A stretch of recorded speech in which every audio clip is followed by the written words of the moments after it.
বদরের যুদ্ধে কাফেরগণ পরাজিত হবার পর আবু সুফিয়ানের নেতৃত্বে প্রায় ৩,০০০ সৈন্য নিয়ে এবার মদিনার দ্বার প্রান্তে উপস্থিত হলো।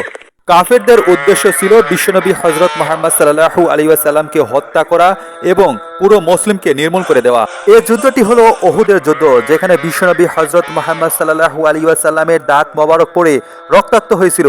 এবং আরও কি ঘটেছিল এটি জানতে শেষ পর্যন্ত দেখুন। যুদ্ধ শুরু হবার পূর্বেই ফেরেশতা হজরত জিবরাইল আলাইহিস সালাম এসে বিশ্বনবী হজরত মুহাম্মদ সাল্লাল্লাহু আলাইহি ওয়াসাল্লামকে সংবাদ দিলেন। বিশ্বনবী হজরত মুহাম্মদ সাল্লাল্লাহু আলাইহি ওয়াসাল্লাম সংবাদ পেয়ে সাহাবীদের সাথে এ বিষয়ে পরামর্শ করে কুরাইশদেরকে প্রতিরোধ করার সিদ্ধান্ত গ্রহণ করলেন। ইতিমধ্যে কাফেরদের সেনাবাহিনী এসে প্রায় মদিনার দ্বারপ্রান্তে উপস্থিত হয়েছে, তাই আর দেরি করা চলবে না। সুতরাং বিশ্বনবী হজরত মুহাম্মদ সাল্লাল্লাহু আলাইহি ওয়াসাল্লাম নিজেই সেনাপতির পদ গ্রহণ করলেন। এবার যুদ্ধে কাফেরদের সেনাবাহিনীর সংখ্যা প্রায় ৩,০০০ এবং হজরত মুহাম্মদ সাল্লাল্লাহু আলাইহি ওয়াসাল্লাম মাত্র ১,০০০ মুজাহিদ সহ তাড়াতাড়ি শত্রু সৈন্যের সাথে মোকাবেলা করার জন্য প্রস্তুত হলেন এবং উহুদ ময়দানে পুষে যথাস্থানে শিবির স্থাপন করলেন। এরপর দেখা গেল সে ১,০০০ সৈন্য থেকে প্রায় ৩০০ সৈন্য কাফেরদের সাথে যোগদান করল। এতে করে মুসলমানদের সৈন্য সংখ্যা দাঁড়ালো ৭০০ জন।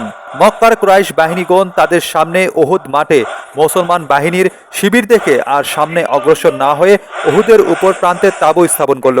বিশ্বনবী হজরত মুহাম্মদ সাল্লাল্লাহু আলাইহি ওয়াসাল্লাম মহান আল্লাহর উপর ভরসা করে তার বাহিনীকে উহুদ পাহাড়কে পেছনে রেখে দাঁড় করিয়ে দিলেন আর তাদের পেছনের সৈন্যকে একটি গিরিফতের মুখে মোতায়েন করলেন।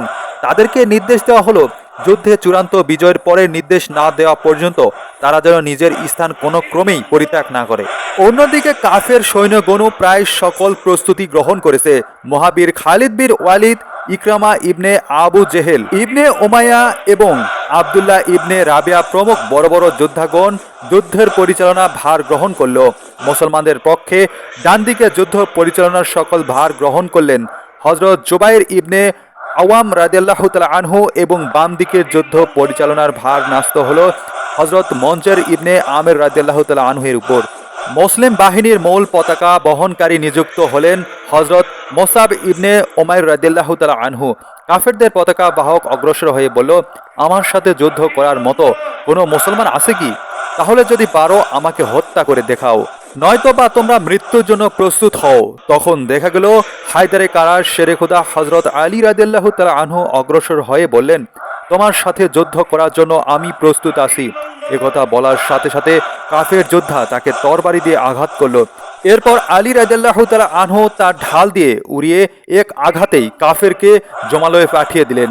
পতাকা বাহকের ছেলে দৌড়ে এসে পতাকা ধরল। হযরত হামজা রাদিয়াল্লাহু তাআলা আনহু ছুটে গিয়ে এক আঘাতে তাকে হত্যা করে